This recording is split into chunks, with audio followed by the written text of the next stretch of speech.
All right, Okay. welcome back everybody to Cool's Interviews. Today's a special one. We got two guests this episode. Joining myself and Sam is going to be Catherine and Mark. Catherine has written a pretty fascinating book, Shakespeare Suppressed, which we're going to dive into. And then Mark has been helping us behind the scenes as of late, so it's also really cool to have him join us today. So thank you both for joining us. Thank you.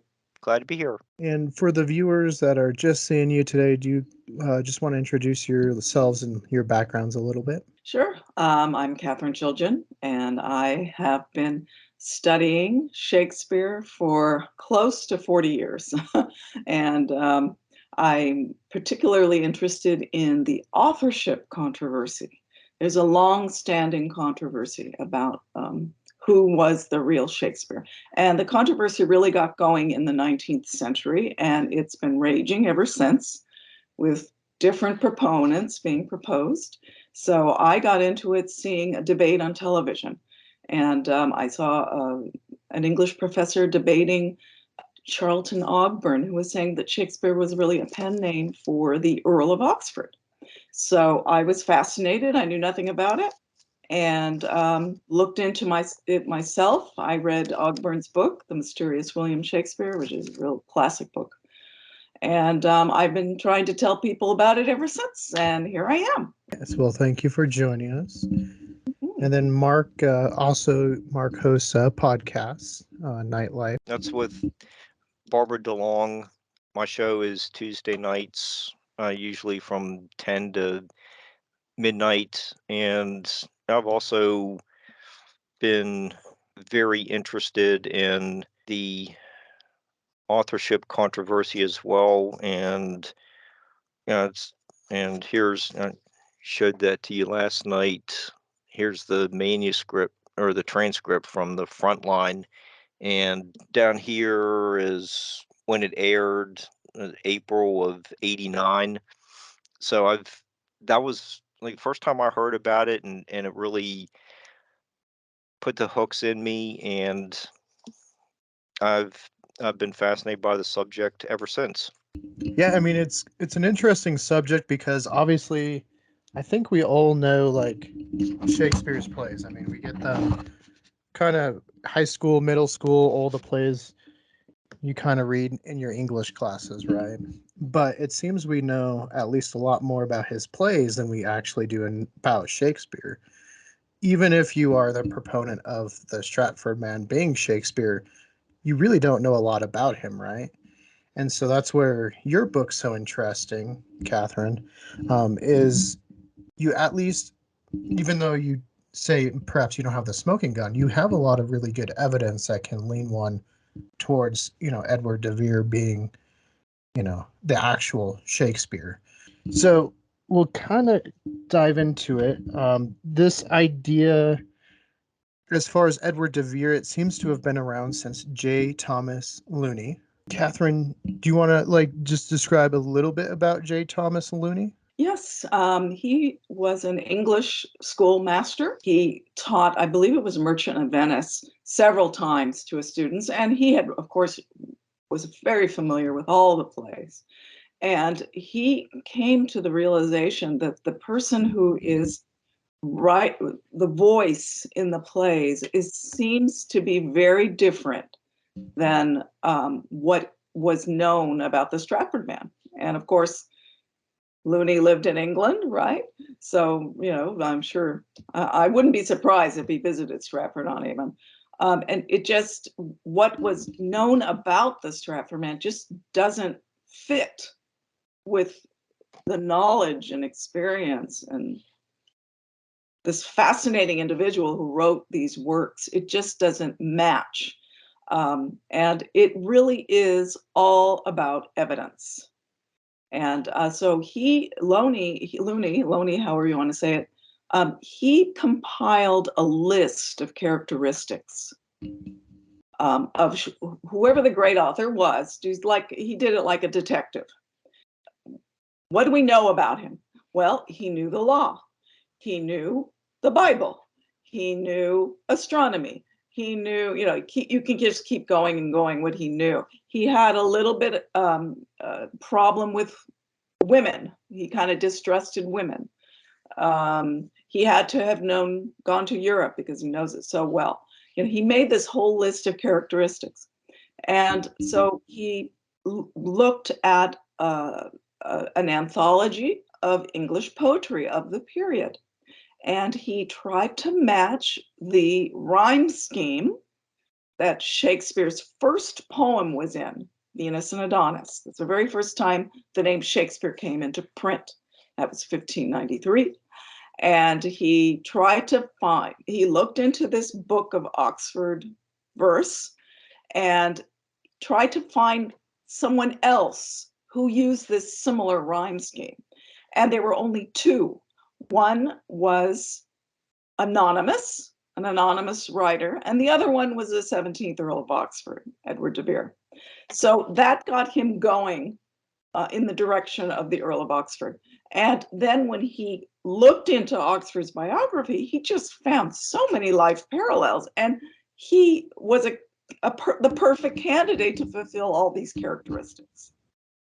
And so that is basically how he came to it. And then in 1920, he published Shakespeare Identified with Mark Hilda. And that was over 100 years ago. So this, in my opinion, this whole situation has been solved over 100 years ago, but the world doesn't know about it. Only the people who are interested in this topic know about it. There are some other candidates that some people believe in, but really the overwhelming majority believe in the Earl of Oxford. Well, Catherine, Mark Twain was pretty much doing profiling 10 years prior to Looney's book. Yes. But Twain did not have a name. Looney was basically saying about the same thing. Twain was, like all this, Twain said all this, we're doing all this surmising, but we don't know who the real author was, because the information about the Stratford man just doesn't add up. Yeah, Twain came up with a saying that Shakespeare's case the Stratford man's case is like 10 bones and the rest is plaster of Paris. I mean, that. Yeah, for a brontosaurus. So, in other words, it's all speculation, really. And what got Twain into it was the knowledge of law that Shakespeare shows. And people have written many books about his legal knowledge. And it's not just general legal knowledge. You had to have studied it. And we do have records of the people who went to law schools. They called them law societies. There were several of them. And we have the enrollment figures. We have names. There's no William Shakespeare listed in any of these enrollment of these law societies. The Earl of Oxford's name, however, is in one of them. It's called Gray's Inn. So that was an inn that he was. It's proof that he was studying law. So that's just one little tiny bit. But of course, Twain didn't know about the Earl of Oxford. So back in Twain's time, it was Francis Bacon who was all the rage. And really, the Baconians were really great in the sense that they really demolished the case for the Stratford men. But I think they had the wrong man. The majority now see the Earl of Oxford, just because there's so many life parallels, and there was no reason for Francis Bacon to not get credit like someone like the Earl of Oxford. Yeah, I mean, there's been quite a few names: Sir Francis Bacon, Sir Walter Raleigh, Christopher Marlowe, and I'll get back to Marlowe when we talk about the Chiljan portrait, because there's some interesting similarities. Like, obviously the Marlowe picture is not actually probably him, but it's very similar to your picture, and I'm like, huh, that's interesting. But yeah, kind of getting back to Looney, we also kind of see where like Hamlet becomes autobiographical with Looney's research. And for everyone that perhaps hasn't read Hamlet, you probably have at least seen Lion King or The Northman, which lifts some of the overall themes. But also Looney kind of put some other works, like The Tempest was perhaps written by another author. Or at least in 1921, it seems like he says Tempest was not, Edward de Vere or Shakespeare. Like someone else wrote that and was just kind of lumped in. But he also said that perhaps some of the works by Arthur Golding, Anthony Munday, and John Lilly were also written by Edward de Vere. And so that kind of goes into our first section, is treating this almost like a cold case, right? Where you're building this profile of who the true author is. And like I was telling Mark, it's kind of like Jack the Ripper, or perhaps trying to find out if Robin Hood was one person or multiple people, where you're just building this case. And so, Catherine, do you want to kind of go into some of the pinpoints that are really important? Obviously, like Hamlet and some of de Vere's travels really kind of match up. Yeah, well, I would say many Shakespeare scholars think that Hamlet is really a self-portrait of the great author, whoever. I mean, they see that. But what is the profile of Hamlet? Hamlet is a prince. He's a nobleman. He was a university student. So was the Earl of Oxford. He was a traveler. The Earl of Oxford took a grand tour of Europe for almost a year and a half. The Earl of Oxford's father died, and within a very short period of time, his mother remarried. And that's with Hamlet. Same with the Earl of Oxford. The Earl of Oxford married the Queen's highest minister, Lord Burleigh, his daughter. The Earl of Oxford married her. Hamlet marries the minister's, or doesn't marry, but loves the minister's daughter. So that's another parallel. Hamlet killed somebody. The Earl of Oxford also killed somebody. It was found to be in self-defense, but we don't know. The Earl of Oxford, when he was coming back from Europe on his grand tour, his ship was attacked by pirates. Well, and he lost all of his luggage, all of his whatever he had purchased, gone. He was stripped down to his underwear, I believe. And the same thing happened with Hamlet. Hamlet's ship was attacked by pirates. He almost didn't survive. So these are a lot of interesting parallels. Another great thing is there's a famous line, you may have heard of it, "I am but mad northwest." Now, scholars have never really been able to understand what he meant by that. Well, if the Earl of Oxford was the true Shakespeare, it makes perfect sense for him, because he was an investor to find the Northwest Passage. It was, a traveling thing, and all the investors lost all their money, and I believe he had about £3,000 worth. So that's a huge amount of money. Huge sum back then, yeah. Huge. So yes, he was but mad northwest, and that's just. These are just a few parallels. Reading at least some of the connections from your book, it definitely points more to Shakespeare being a nobleman too, versus just. I mean, obviously, we don't know a lot about the Stratford man anyway, which probably one could assume means he would have just been a normal person, right? Just living a normal life. Not a lot of people probably going to write about it. I mean, you look back in some of family histories 125 years ago, there's not a lot of information. But being a nobleman kind of carries the connotation of why he might be writing under a pen name. So there you go. And to a lot of people, I mean, I've seen the arguments, but to me, they're kind of funny, because it's like, even up until the 1950s, working in Hollywood was kind of frowned upon. I mean, one of my favorite actors, James Dean, and his dad just couldn't stand that he was going into acting. Mm. You look at authors still use pen names today. Joe Hill, who's Stephen King's son, uses the Joe Hill name instead of his name.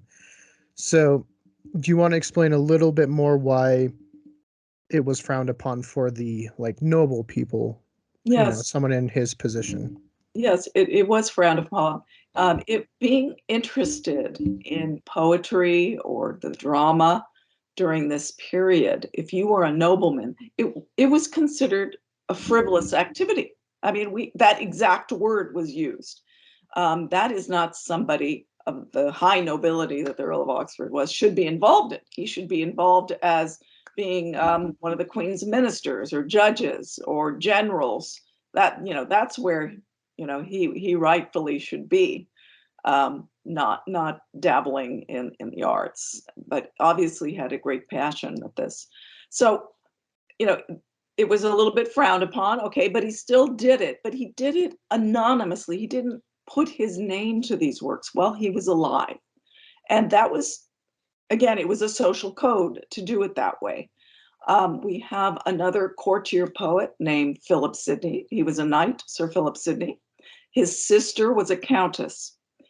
And during his lifetime, he didn't publish his works in his own name.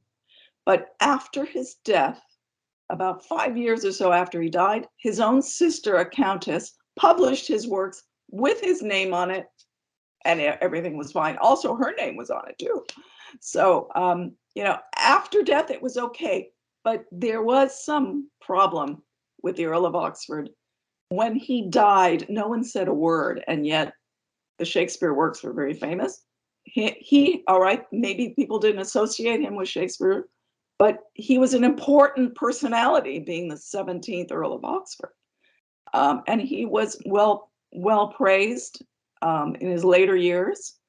So it is a curiosity why he didn't get credit after his death, when it would have been perfectly fine for acknowledgement.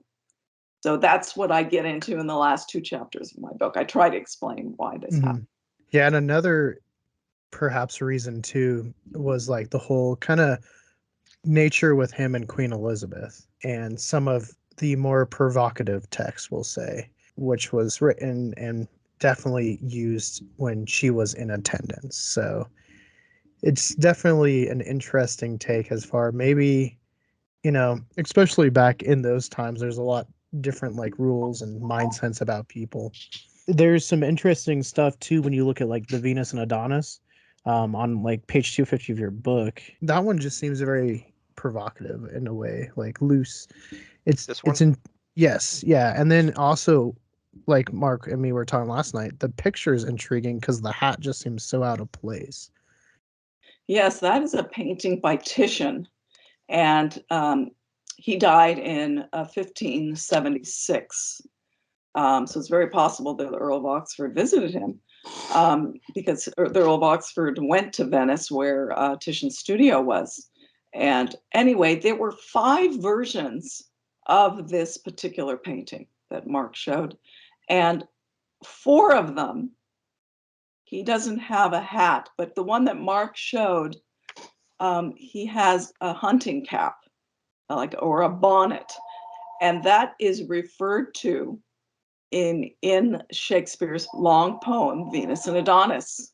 He is wearing a bonnet. Mm-hmm. So, and there were other portions of the poem that describe the painting. So it's very clear he saw this picture.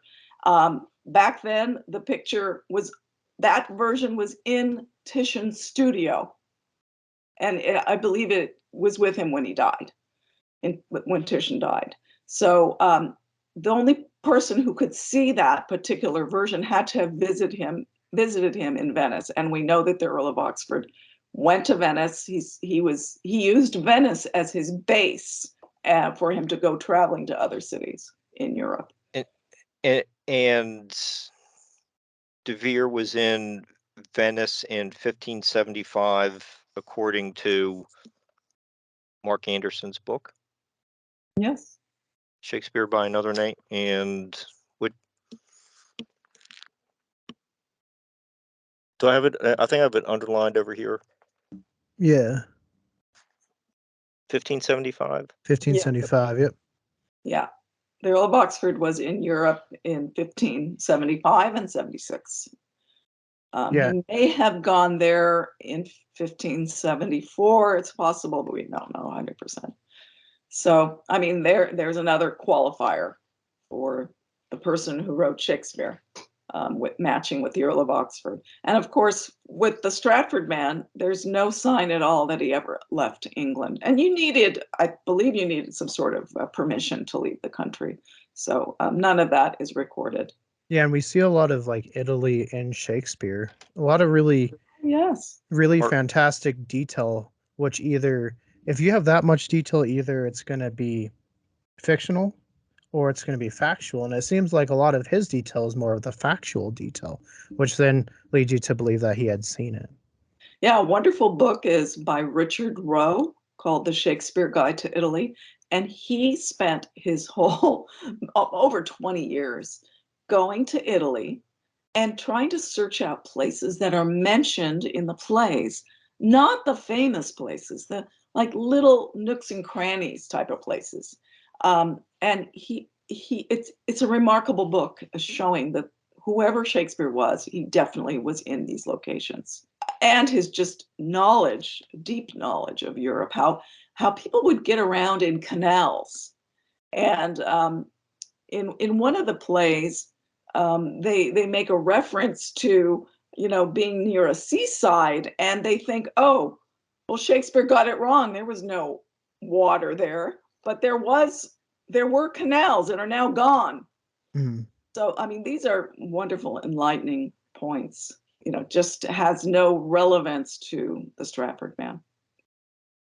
Yeah, and I think that's kind of the big thing with the Stratford man is there's really nothing. I mean, there's some receipts and stuff like that, like you said, taxes, and but besides that, what else information do we have? Well, the thing is, he was a real person, Mhm. but the documents show that his name was pronounced Shakespeare, William Shakespeare. There wasn't an E after the K for shake. It was spelled SHACK, SPER, SHAXPER. And these are in various documents, but maybe in one case or two cases was it spelled as the great author spelled it. That's just for his birth, right? And various records. We have his christening records. We have his children's christening records. We have that he owed taxes. Receipts from the Globe. We have shares from the Globe Theater. He was a shareholder, and another theater, he was a shareholder. And he was listed as a member of the King's Men Acting Company. But we don't have any information about what he acted in. And I don't think he really acted. I think that his name was listed on there as a shareholder. And that's consistent with the theme of his life, which is lending money to people and trying to get it back. He was doing more of that than there's just no evidence that he was a writer whatsoever. No payments to him as a writer. He was a real person, but his name was similar to the pen name, someone's pen name, and the two got mixed. And, there were, William Shakespeare wasn't that unusual of a name back then.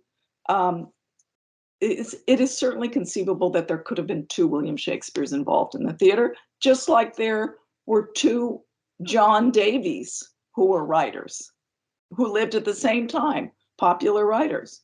So it's certainly possible, but they never, the traditional scholars don't go there. They're happy with, in my opinion, speculating more than getting to the facts of the matter, which absolutely no records of education for the Stratford man or writing. We don't even have a letter of the Stratford man. All we have are 6 signatures. And I don't know if you've seen them, but it looks like somebody who couldn't barely hold a pen. And the name is spelled different ways too. Mhm. So, it's really, it is all about evidence. That's why lawyers love this. There's evidence while you're alive, and then there's evidence when you're dead. They call it posthumous evidence, right? Well, while he was alive, there is no evidence. There's evidence he was involved in the theater. That's it. After his death is where the connection to the great author comes. It's 7 years after his death. And keep in mind that when the Stratford man died in 1616, no one said a word. If he was the great celebrated author and his plays were celebrated in his lifetime, nobody's mentioned anything. And that was very unusual because colleagues, co-writers would always mention something, pen a little poem on the passing of their friend and colleague. Almost in every case, when a fairly well-known author dies, within a year, someone made mention of it. Not the case. It took 7 years for the first tribute to William Shakespeare to happen. And that is in the first folio. Mm-hmm. Yeah, what you provide in your book. Yes. Which has, yep. Which that's great because that was my next talking point. Yeah, Because that's terrific. if you look, if like you show right here, it's just Yeah. blank. And do you want to explain why that's significant? Yes, it's significant because in this book that was printed in 1623, this year is the 400th anniversary of that book being published. And the reason why it's so amazing and that we celebrate it is because 36 Shakespeare plays were all in one book, and 20 of them had never been in print. So 36 plays in one book. That's just amazing. People for the first time were able to read Antony and Cleopatra and many of the plays. So it was, a huge event. And in this very impressive book, you would expect to find a biography of the author and tributes by his colleagues, right? There's no biography in there. All they say is that Shakespeare is dead. And they don't say when he died. they don't say anything about him. But there are 2 clues, right, that we can assess. And that's in the opening pages, the preface. And on one page is a tribute to Shakespeare, the author, by Ben Jonson, who was a dramatist.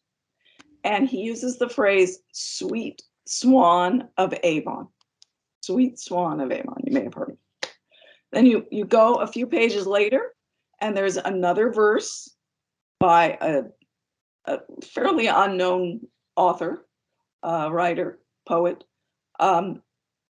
referring to Shakespeare's Stratford monument.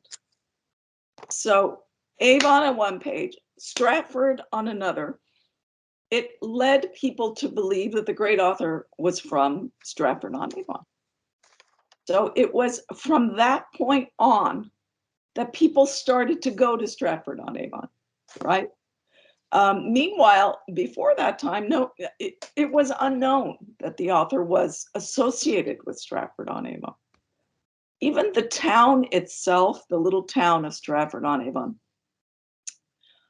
it never acknowledged that they were the home of the great Shakespeare for 100 years. It took over 100 years.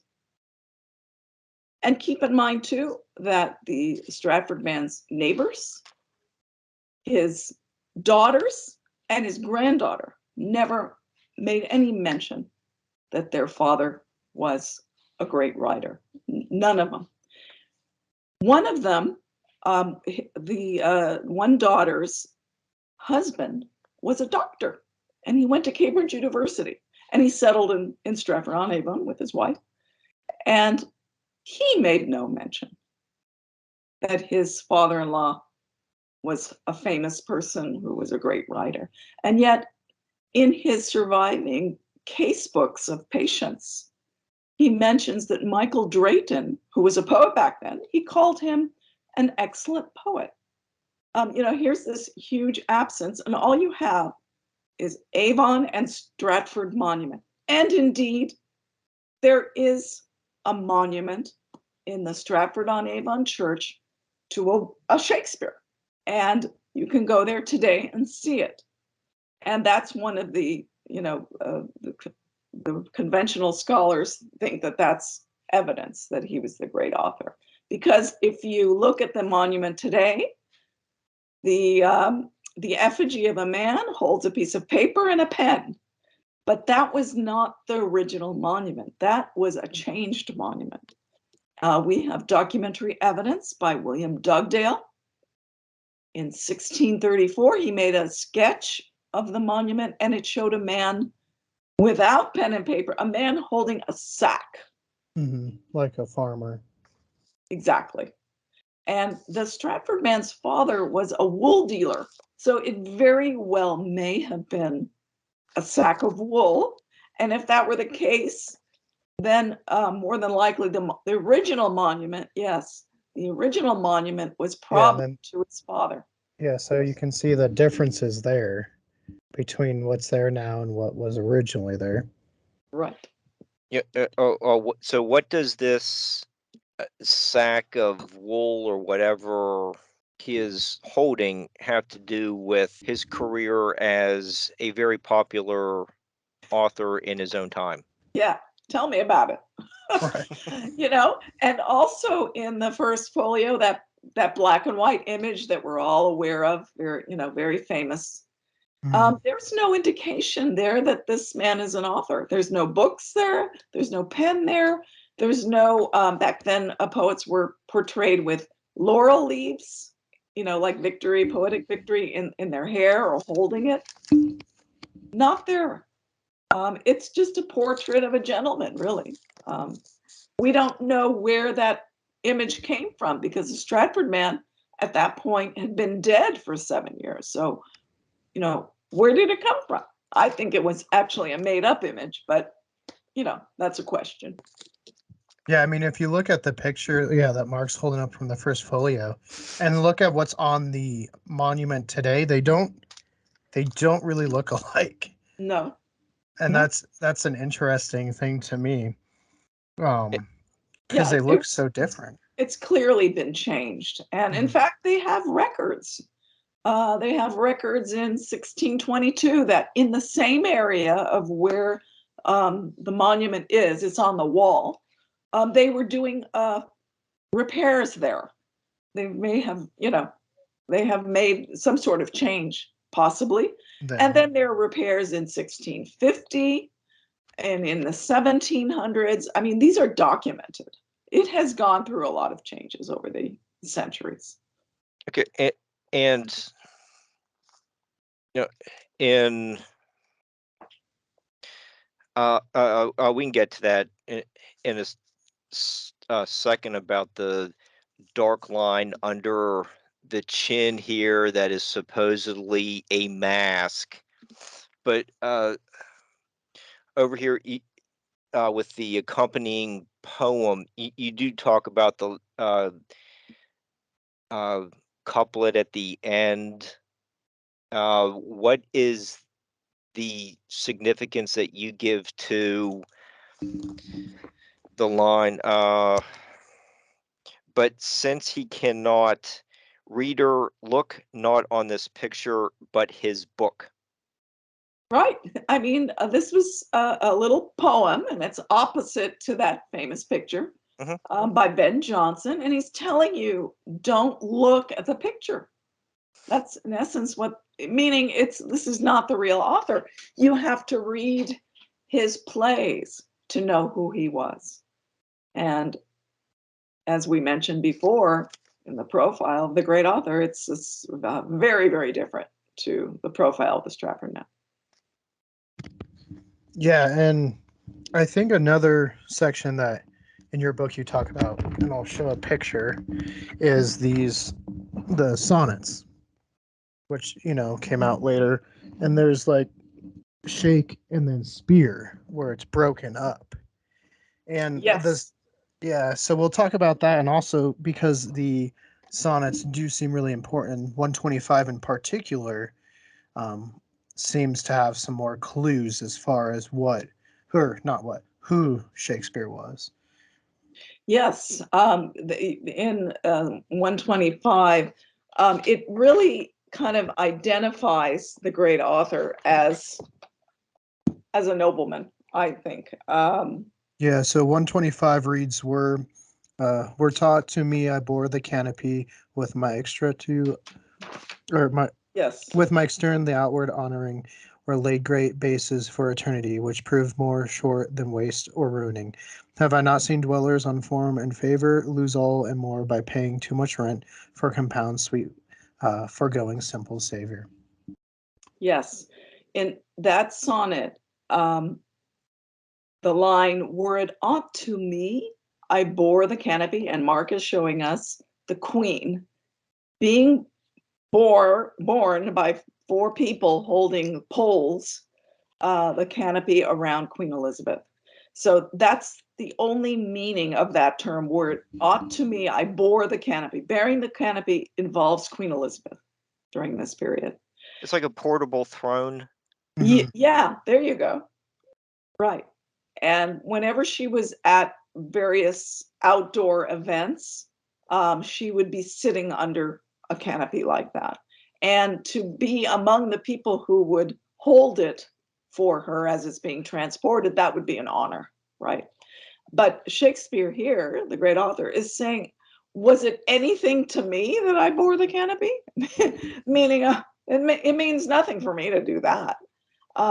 If that to me sounds like a bored courtier, someone who's seen it all, done it all, it's no big deal.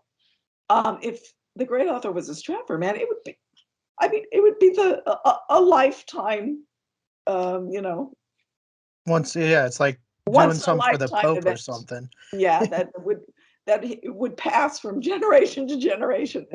He held the canopy for the Queen. So it doesn't apply, simply does not apply to Stratford. There's no known intersection between Queen Elizabeth and the great author, which is very, very strange. We have 3 instances, 3 plays that the Queen was supposedly known to have seen. Okay, we know that. But I was researching a paper, probably being published this year, that King James, who succeeded Queen Elizabeth when she died in 1603, so he became the new monarch, he saw, it's on record, 17 Shakespeare plays. How is it it's only known that she saw 3? So I really get into it, and I look into plays that were under different titles that were much earlier than we would, date them today, right?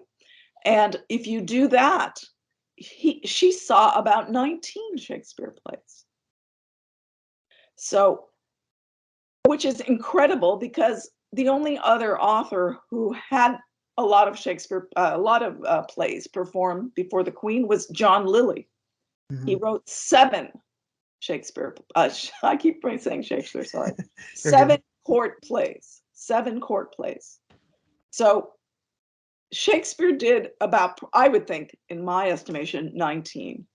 So why isn't there any known interaction between the two? Why is there no known interaction between King James and the great author, the Stratford man, supposedly, right? So there's just question on question on, it just doesn't make sense. Right. And it seems like the more, because I mean, there's a very deep rabbit hole. You start looking into this, it's like a spider web. I mean, me and Mark started off a little conversation. It was like 3 hours. But How it turns out in the end is the great author Shakespeare was writing the plays for the Queen initially. Yeah. That's what really this is all about. And for example, a great example is in 1577 was The History of Errors. That was played before the Queen. That sounds like the Comedy of Errors, doesn't it? But scholars would say that was written in 1594, right around there. So because the dates are so different, they cannot look at the History of Error of 1577 to have been Shakespeare. They have to disregard it because it doesn't fit the time frame of the Stratford man.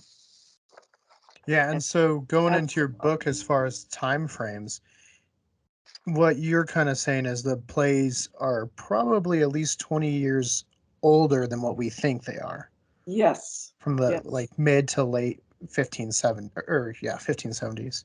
I almost said yes. 1970s, so I know it's very easy. Yes, maybe even as early as the 1560s, possibly. If you read these Revel's records, you can see it possibly even as early as the 1560s.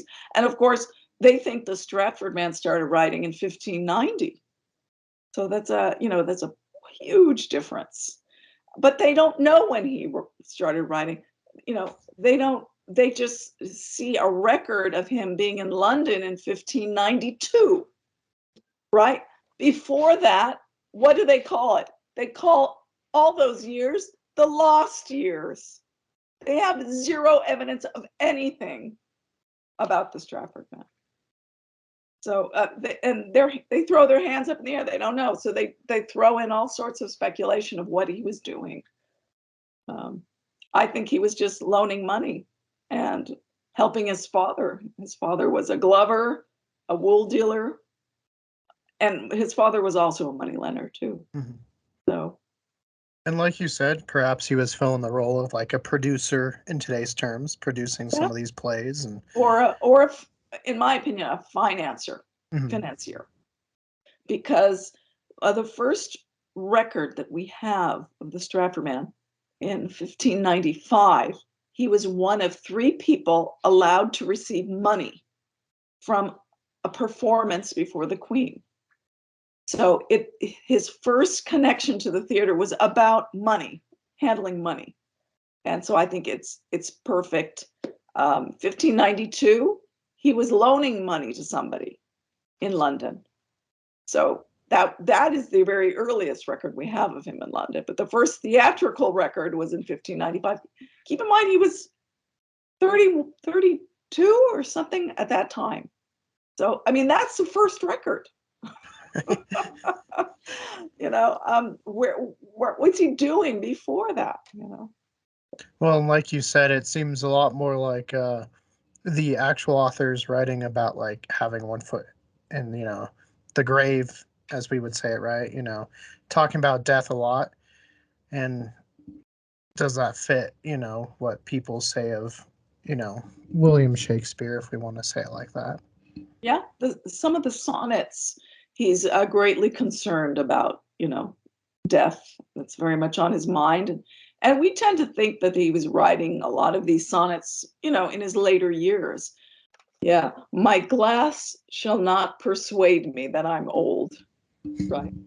So when that churl death my bones with dust shall cover. So he was feeling death coming on him.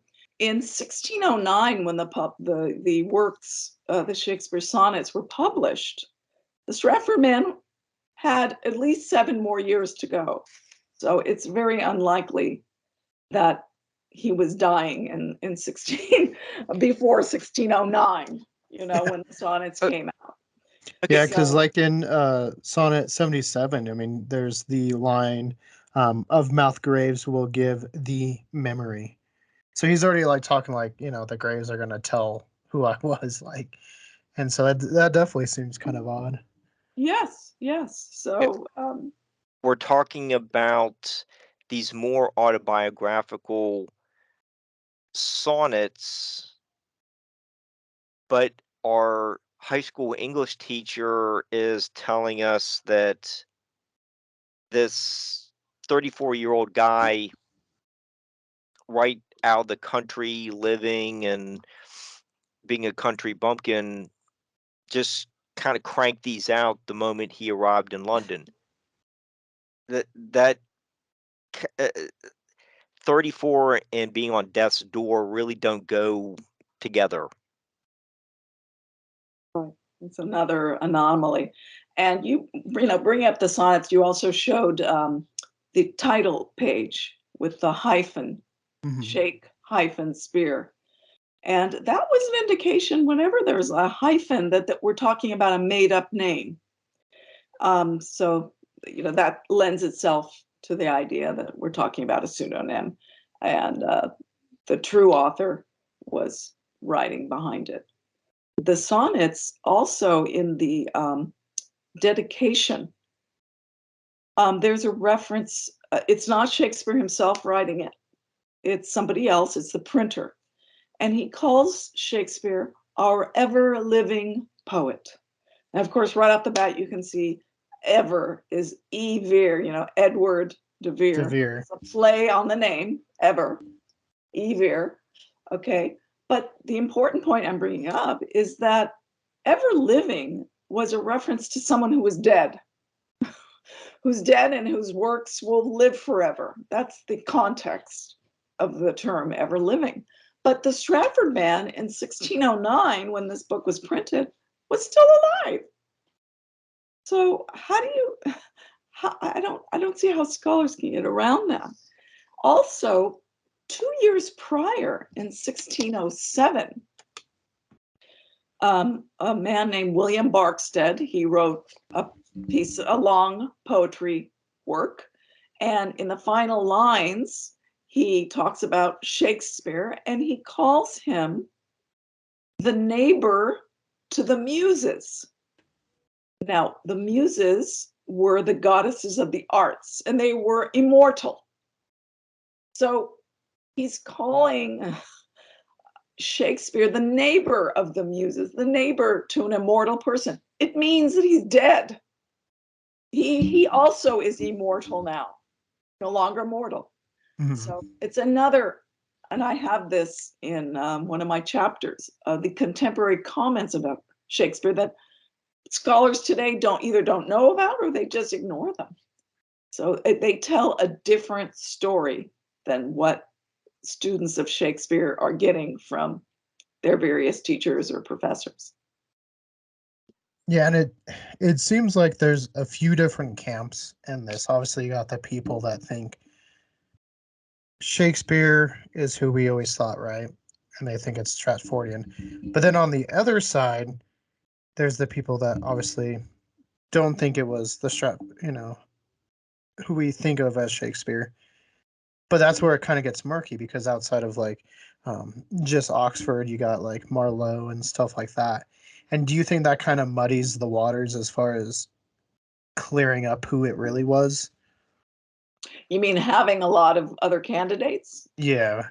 Well, I mean, there's been over 100 different candidates proposed over the maybe 150 years. I don't think it does. All you really need to know is the Earl of Oxford biography, and it's really in almost every play you can see biographical parallels that you can't find Mhm. with the other ones. Marlowe, you would have to believe that Marlowe did not die in 1590, I think 93. You have to believe that his death was faked, and then he went and lived in Europe and wrote plays and sent them. It gets very, very convoluted and unlikely. So I don't think that he could have written. His existing plays are not the same caliber as Shakespeare's plays. And Francis Bacon, he wrote a huge body of works in the sciences. He was not known as a poet or playwright. He did write, I believe, a masque, which is a form of a play, but like one. So he was not a celebrated author in the arts. But the Earl of Oxford was. He was a known poet and playwright, and known to write anonymously also.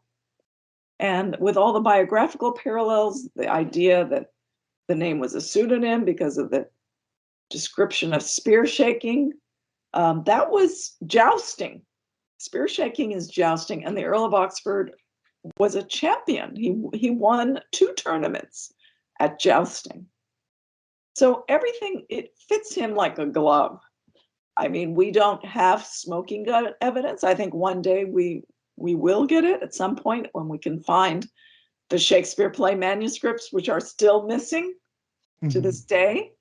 I mean, that would be the holy grail for anybody to see the original Shakespeare play manuscripts, the ones in his handwriting, because they do not exist.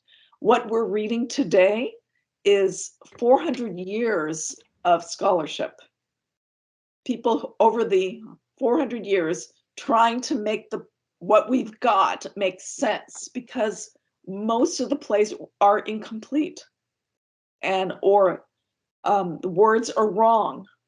So, if it's not from the original, there's going to be mistakes. And scholars have been, tearing their hair out in some cases of trying to understand what some phrases really mean, or if it was copied down incorrectly. So, if that day ever comes, it'll solve everything, and we will read the original Shakespeare, the real Shakespeare plays. We've yet to read the real Shakespeare plays, in my opinion. Yeah, and so kind of sticking with like this topic, obviously I'm sure you get pushback from like the normal like Shakespeare with Shakespeare, but have you gotten a lot of pushback from the other camps, like the Francis Bacon camps and stuff like that? Not really. No. Not really. And the tragedy is that traditional scholars don't want to debate us. I mean, they have here and there, but they basically think that we're flat Earth society people. They don't want. They think we're amateurs. I think, well, we are. I'm an amateur. I mean, I'm not connected to a university, but I know about footnotes. I know about research, and I'm perfectly qualified to write a book on the same topic as they do. I definitely do not compare you to the flat Earth people. Thank you. Sam knows how I feel about it. I know he's always pushing that theory on me. I'm not always pushing that theory.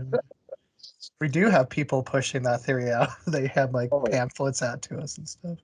Well, it's only the people in the English departments that don't want to go that way, and they're also the gatekeepers of Shakespeare.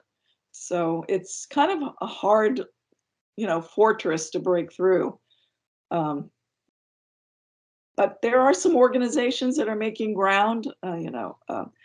A great one is doubtaboutwill.org. Mm-hmm. And they have on their site the Declaration of Reasonable Doubt about the Stratford man being the great author. And they don't name an author at all. They just say there's doubt about the Stratford man. Let's acknowledge it. And there's over 5,000 people who have signed it, and a great deal of them have advanced degrees. So some of them are English, a few, but it spans the gamut, law, linguistics, medicine, medical people with higher degrees, and they all see problems with the Stratford man's authorship of Shakespeare. So they're a great resource. Also, the Shakespeare Oxford Fellowship, they're a great resource too about this topic, and also the Earl of Oxford. The De Vere Society, and there's also the Shakespeare Authorship Roundtable. So there's a lot of organizations out there. If people are interested, they can Google them and look into it themselves. Now, and not to sound like too conspiratorial, do you think perhaps Shakespeare's original plays are in Buckingham Palace?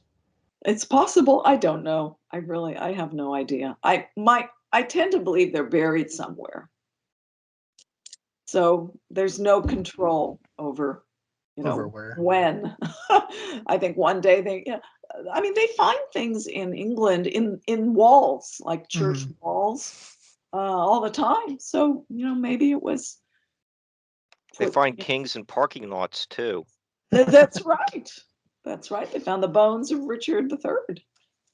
So Right. it certainly could come to light one of these days. I hope in my lifetime. That'd be great.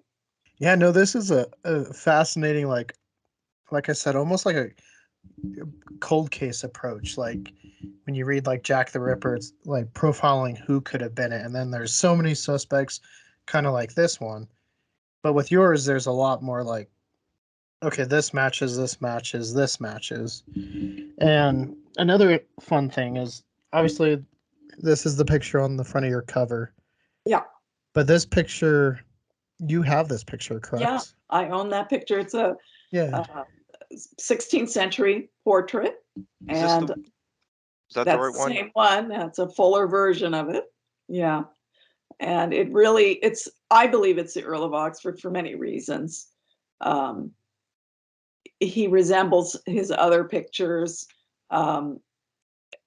Oxford was known to kind of dress in that flamboyant manner. And there's other reasons I don't have the details in front of me, but it's been mostly accepted, I believe, as a portrait of Oxford. Yeah, it And seems like it had the provenance to get yeah, accepted. I mean, I'm able to trace it to Oxford's granddaughter. So it certainly qualifies. Yeah, it's pretty good. Yeah. There's just so much to talk about. I'm trying to like make sure we don't go like too long because I know we were going to try to keep this to about an hour, just to not overwhelm the audience and stuff like Yeah. that. But there is the ruff that uh, on the photo that it seems that he introduced to England after returning from his trip to the trip to the continent, and which included a stop in France. Yes, there's in that issue of the Oxfordian, somebody who had costume knowledge makes that point. That I believe she thinks she said it's a French ruff. I didn't go into the costume details myself, so I can't really comment. Yeah, I But know but there's it like certainly shows him as a dandy, which he was, and also the hat that he's wearing. If you want to show it, Mark. Okay, wait, I just found the Okay. quote. Oxford may have introduced it, meaning the ruff, to the English court. Understandably, the French ruff was a relatively short-lived fad and was replaced by smaller ruffs by the 1590s. Okay, and you, Catherine, which the hats? The hat on the cover of with my port. Yeah. So yeah, I don't think you can see, but there's little gold and pearl buttons on his hat, and the hat is black, and that describes a hat that the Queen Elizabeth gave to the Earl of Oxford from her wardrobe. So that's another great connection to pretty much prove that this really is the Earl of Oxford. and I he has like actually, a gold leaf on like his arm. they're like little buttons that have gold and pearl on it. Okay. And that is a description of a hat. We have it in the Queen's wardrobe book that survives. I actually looked at this book. It was given to the Earl of Oxford, and it happened shortly after he was released from prison. He was in the Tower for about 3 months. So I don't know what the connection is there, but if you got received a gift of a hat from the Queen, wouldn't you want to be portrayed wearing one? Right. I mean, You'd that would be be a proud pretty of that, important right? gift. Yeah. And it was in the same year that the picture is dated. I didn't date the picture. Christie's, the auction house, circa 1580.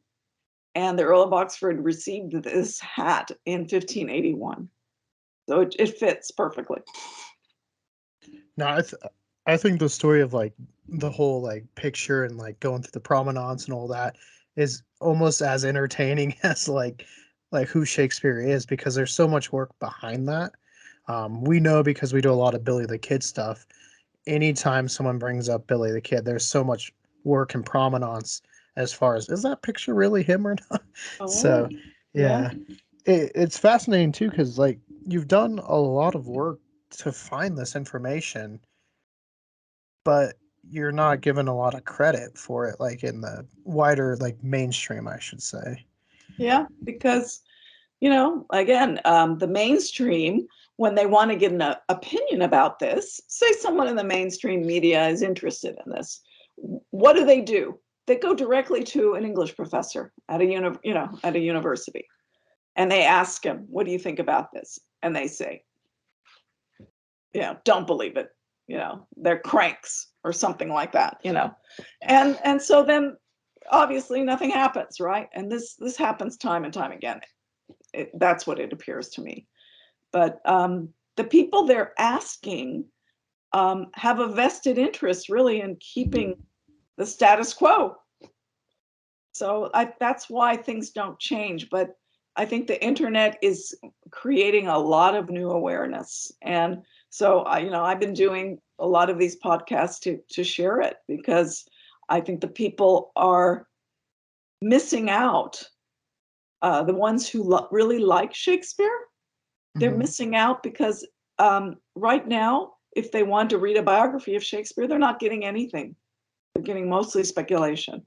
But if you read a real biography of the real Shakespeare, they come alive. They become in living color, and you can get an understanding of what was happening, the backdrop for all these plays. That's why it hit me so hard, because I want people to see the truth, and they'll really, really love Shakespeare even more. And people who didn't know about Shakespeare, didn't like it because it's too difficult to read, they may be encouraged once they read his real life. We see Shakespeare in schools all the time. I mean, it's definitely a topic, but I don't think outside of his plays people give too much thought to him. Yeah. And I think perhaps maybe that's why it's easy for people to just accept it was just the Stratford guy, because they were like, it's so long ago, right? They don't, in my knowledge, professors don't usually go into the biography of Shakespeare in a Shakespeare course. They just go straight to the works. And, why do they do that? Because there's nothing in he has no literary biography to match it with. Yeah, and Catherine, you really aren't changing, His advocating for any changes to the documents, text, wording, or anything like that. You and the fellowship and Doubt About Will people are more interested in just giving credit to the right person. Right. Yeah. To the injustice, really. And even the author himself in his sonnets, which we've been, discussing here and there, he wasn't happy. He kind of knew that he was not going to get credit. And in one of the sonnets, he said, "My name be buried where my body is." 72. Yeah. That every word doth almost tell my name. And there's another E. Vere, Edward de Vere. Every word doth almost tell my name. And then he says to the young man of the sonnets, he says to him, "Your name from hence immortal life shall have, though I, once gone, to all the world must die." And why? Because the world will know William Shakespeare, the name, but they won't know the name Edward de Vere, 17th Earl of Oxford. Right. And there's so many movies today that people watch that they have no idea are inspired by Shakespeare's work. Like I mentioned earlier, Lion King obviously is Hamlet. The Northman to a looser is Hamlet, but then like even like 10 Things I Hate About You and some of these other ones, people watch and just think they're like modern, but really they're inspired by this author's work that we just kind of lost to history. And it's Shakespeare has influenced painters, poets, dramatists, people who write operas. There's so many works, artistic works, that were inspired by Shakespeare's plays. And And Shakespeare also invented over 2,000 words to the English language. So we're speaking his words today, and we don't know it. Right. I think even probably more than 2,000, but in general they say he invented 2,000. Which is just amazing. Like before him, just those words Yeah. weren't around. And they think he had a unique vocabulary of 17,000 words for unique words, but forms of the same words, it's like 34,000. So, and the average person has like 5,000 vocabulary. So, I mean, he really was an extraordinary human being in many ways, a creative, extraordinary, and incredibly learned. Yeah. And I was just wanted to add to the people who have been heavily inspired by Shakespeare is Kurosawa's movies. He was a Yeah, quite a few Japanese. of his. Yeah, Ran. Ran. Ran is just beautifully filmed, and the colors are vibrant. The action just really pulls you into all the action going on. And it's just a great Japanese retelling of King Lear. Mm-hmm. I think the first feature film ever made was Richard III. And I think it was in the 20s. So But that's another well, first. yeah, then Monty Python did a lot of it 40 years later. Well, and like keeping with like Kurosawa, like you see the Bad Sleep Well and stuff like that as well.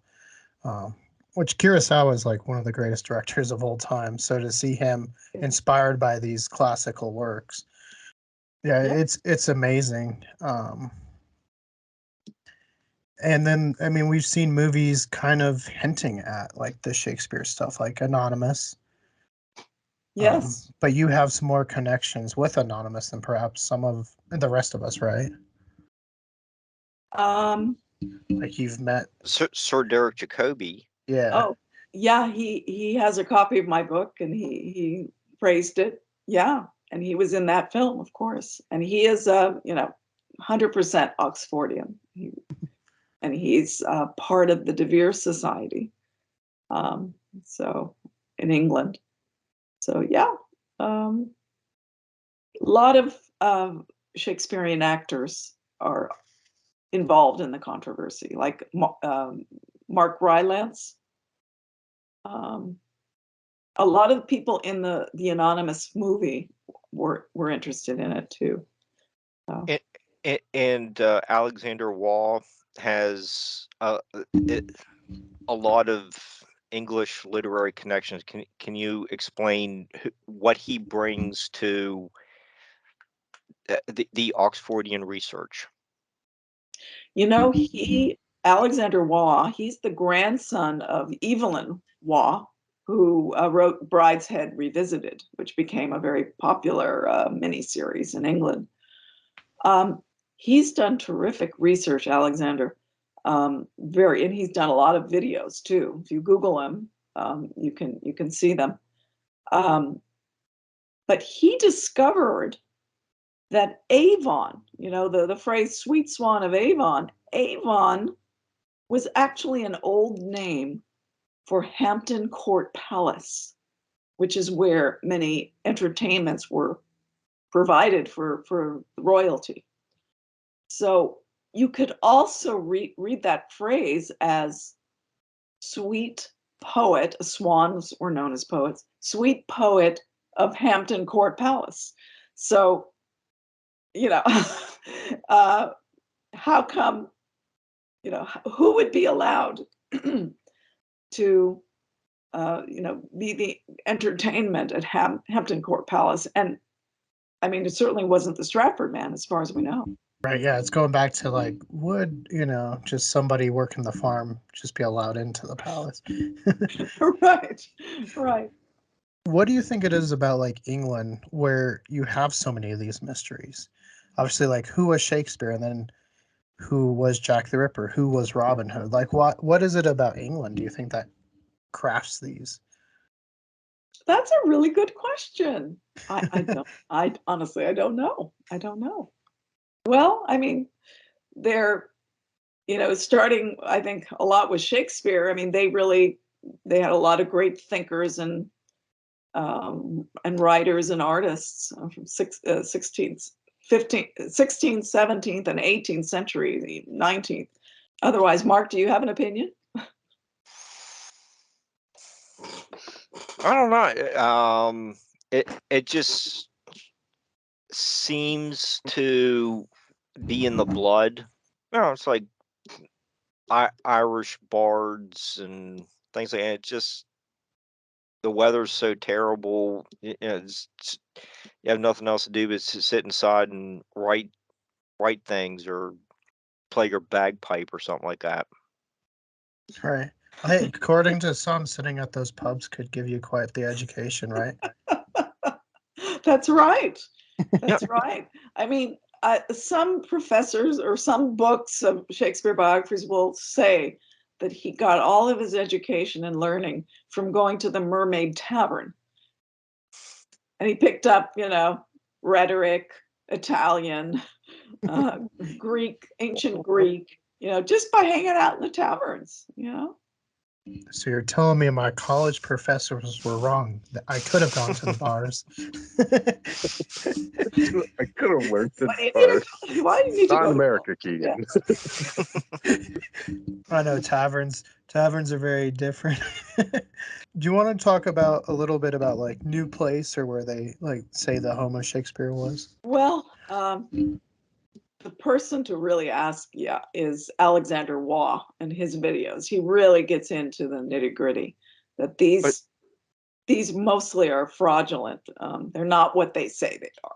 Yeah, I think this house is not Shakespeare's retirement home. The house actually stood on this what is now an empty lot turned into a garden. Is that correct? It could be. I'm honestly, that's not my area. Oh, I think I think that's what it Expertise. was. And I think that house was the like museum gift shop type. Had a couple displays there. Yeah, New Place was supposedly the second largest home in Stratford-on-Avon that the Stratford man purchased. But I don't think that its identity is clear. And Much certainly like the rest. Certainly the birthplace, the Stratford man's birthplace, they you can go to it, right? But they don't, again, it's not solid that he actually was born in that house.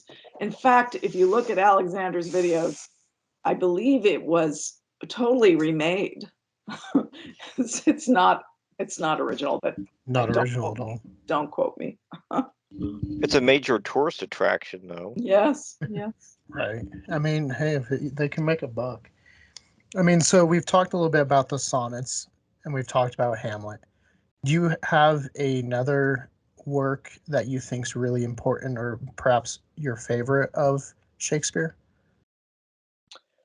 Oh, there's a lot of them, but I recently have been reading Othello, and if you know the Earl of Oxford's life, it really resonates, that play. And it's really the story of what happened between him and his wife, Anne, his first wife. And he greatly wronged her. And he really felt the guilt, I think, all of his life. And the play of Othello had a lot to do with that situation, where he accused her of being unfaithful, and that their child was not his. Somebody informed him, a third party informed him of this, and he remained separated from her for 5 years, and it ruined her in many ways. Very sad. And she ended up dying young, like Ophelia died young. In his dying words, he would be representative of Othello, the Earl of Oxford. And in his dying words, he says, tell my story, but don't exaggerate. I did a terrible thing, but don't, say it like it was. And that's the way I'm reading it today. It's like, don't exaggerate. See me as I was. And then, you look at and then at that point, he stabs himself, he kills himself. So it was his dying words. And then you look at Hamlet, the dying words of Hamlet, and he tells Horatio, tell my story. Tell my real story. So he wanted the world to know about his life, but he wanted it to be accurate too. And I guess he anticipated a lot of slander. And in fact, I wrote an article that indeed, right after his death, someone wrote a play that really attacked him, called Westward Ho. So there was something about him that they wanted to cover. They wanted to disparage him. They didn't want him to be celebrated. And that has carried down to this day. Even in 1640, Shakespeare, we must be silent in thy praise. That was in 1640. The Earl of Oxford died in 1604. Many years later. We can't talk about it. So it's tragic. There's a lot of tragedy in his own life, besides this injustice. No, but this has been fun, and I know me and Sam have been talking about Shakespeare all week, going back and forth, discussing the stuff. So, like I told Mark last night, there's just so much I don't think we could fit it into 1 hour show. So I was like, my main goal for this show is trying to get, our viewers interested in your book and delving more into that stuff. So hopefully at least, this has helped people want to learn more. Your book, obviously, Shakespeare Suppressed. Do you want to tell them where they could find your book? Yeah, it's on Amazon. If your listeners want to contact me, you can go to shakespearesuppressed.com, and you can buy it through me too. And then is there any other websites or stuff where they can find more information about you and this whole stuff? On YouTube, I do have a few videos, and one is focusing on the first folio. So I get into more detail. So they can go there. The Shakespeare Oxford Fellowship website and databoutwill.org. Those are great ones. Yeah, no, and I definitely recommend the book. It wasn't a hard read, so if you guys are feeling kind of like it could be a lot of information, it's really easy to digest, and it's fascinating. And like you said, you're not trying to take away any of the works. You're just trying to give the proper credit to the author. So Exactly. So if you're a fan and you're worried about Shakespeare's works going away, that's not the point of this. It's just to show who really penned them. Because like we said earlier, there's so much that we've been around in the media or other books that are inspired by Shakespeare. It's a tragedy in itself that perhaps we don't know who he really was. Yes. Well, I mean, my book will tell you who he wasn't, and that was the Stratford man. And I'll say this in closing, the Stratford man himself never claimed to be the author. Keep that one in mind. Right. Right. For our viewers that perhaps don't know a lot about Shakespeare but keep up with our Billy the Kid, it's kind of similar to John Miller, who never claimed to be Billy the Kid, but since that time, a lot of people are like, he's Billy the Kid, even though he never claimed to be. So just another... That's a good parallel. Yeah. So, if that gets you interested, if you like whodunits or kind of those cold case mysteries, I recommend this book. I was kind of I will say when I first started and you named him right away, I did not expect that because I thought it would go through the book and slowly build up, but right away you're like Edward de Vere, and I was like, oh, okay. So that surprised me, but it was a fascinating book. I've enjoyed this conversation. I hope you've enjoyed it, and Yes, I have. Thank you so much, Keegan. yeah, thank you.